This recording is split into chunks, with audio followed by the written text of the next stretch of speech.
It is only in the last 100 or so years that humankind has understood that the nucleus of the chemical elements is not always fixed. It can change spontaneously from one element to another. The name for this process is radioactivity. You probably already know something about the nucleus. It's much tinier than the atom. It's made of particles called protons and neutrons. There are electrons orbiting around it. And though the atoms can share or swap electrons when they bond together, the nuclei themselves never change. Right? Well, no. Certain nuclei are not stable in that way. This means they may change suddenly, spontaneously. The radioactive nucleus flings out a small particle and transforms into another element, just like that.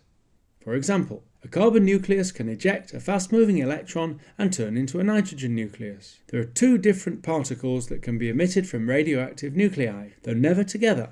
The very fast electron is known as a beta particle. If you know a little bit about electrons, you may be thinking, what was the electron doing in the nucleus in the first place? The answer is that a neutron in the nucleus spontaneously changed into a proton, which stayed behind, and an electron flew out as a beta particle. This is not what chemistry has taught us to expect.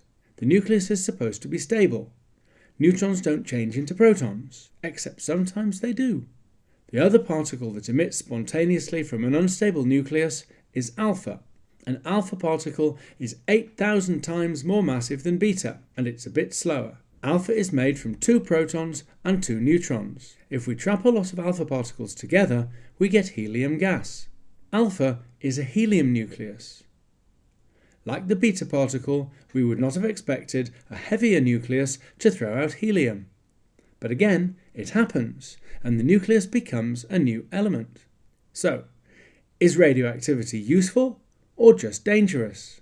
Wherever you are sitting, it is quite likely that there is a device nearby which contains a source of alpha particles, a smoke detector. The source is radioactive americium.